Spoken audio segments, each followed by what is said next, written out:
ഗോപാൽ ശിലാസനൽ നമ്മളിപ്പോൾ ആ ശിലാസ്ഥാപനം കാണുകയാണ്.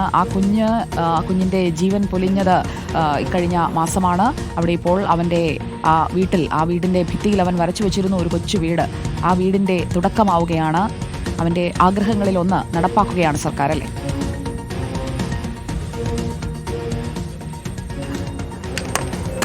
തീർച്ചയായും സുജയ, അങ്ങനെ തന്നെയാണ് നമുക്ക് ഈ ഘട്ടത്തിൽ പറയാൻ സാധിക്കുന്നത്. അവൻ്റെ ഏറ്റവും വലിയ ആഗ്രഹങ്ങളിൽ ഒന്നായിരുന്നു തൻ്റെ സ്വന്തമായി ഒരു വീട്, അതും അടച്ചുറപ്പുള്ള നല്ലൊരു വീട്ടിൽ കഴിയുക എന്നുള്ളത്. അത് അവൻ്റെ വീടിൻ്റെ ചുമരിൽ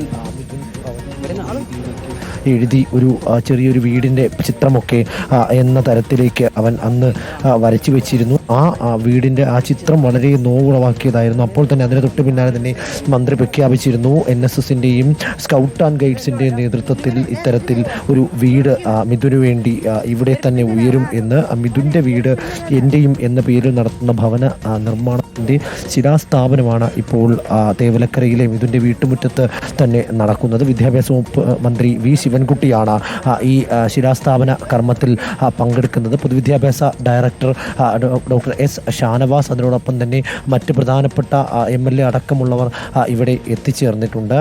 സ്കൂളിൽ അപകടകരമായ രീതിയിൽ നിർമ്മിച്ച ഷെഡ് മൂലം ഒരു അനാസ്ഥ മൂലം ആ കുഞ്ഞിൻ്റെ ജീവൻ നഷ്ടപ്പെട്ടത് നമ്മൾ കണ്ടതാണ്. അത്യന്തം നോവാർന്ന ഒരു ദൃശ്യമായിരുന്നു, അല്ലെങ്കിൽ ആ ഒരു സംഭവമായിരുന്നു അന്ന് അവിടെ നടന്നത്. അതിന് പിന്നാലെ തന്നെ മിഥുനെയും മിഥുൻ്റെ ചുറ്റുപാടിനെയും മിഥുൻ്റെ ജീവിത സാഹചര്യത്തെയും എല്ലാം പറ്റി നമ്മൾ കണ്ടതാണ്. ആ കുഞ്ഞിൻ്റെ ഏറ്റവും പ്രധാനപ്പെട്ട ഏറ്റവും വലിയ ഒരാഗ്രഹം, ആ ആഗ്രഹം ഇവിടെ സബലീകരിക്കുന്നു. ആ സബലീകരണത്തിൻ്റെ തുടക്കമാകുന്നു.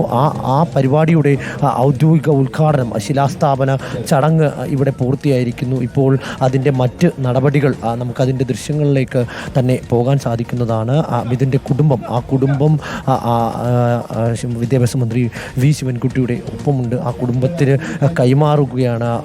ഇതുമായി ബന്ധപ്പെട്ട നടപടിക്രമങ്ങൾ ഇപ്പോൾ നടക്കുകയാണ്. വിദ്യാഭ്യാസ മന്ത്രി V. ശിവൻകുട്ടി ഇപ്പോൾ സംസാരിക്കുന്നുണ്ട്.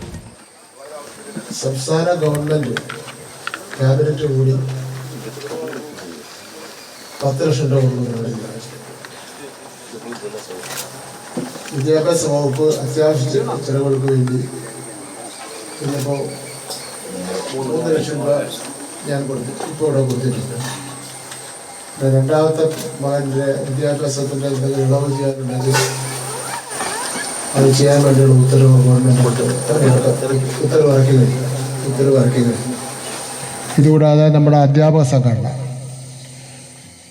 KSTA, CPIMൻ്റെ അധ്യാപക സംഘടനയായിട്ടുള്ള KSTA വീടിന് തറക്കല്ലിട്ടിരിക്കുകയാണ്. അങ്ങനെ കൊല്ലം തേവലക്കരയിൽ 8ാം ക്ലാസ്സുകാരന്റെ ആഗ്രഹം പോലെ അവനൊരു വീടൊരുങ്ങുകയാണ്. ഷോക്കേട്ട് തേവലക്കര സ്കൂളിൽ വെച്ചായിരുന്നു മിഥുന്റെ ദാരുണമായ അന്ത്യം.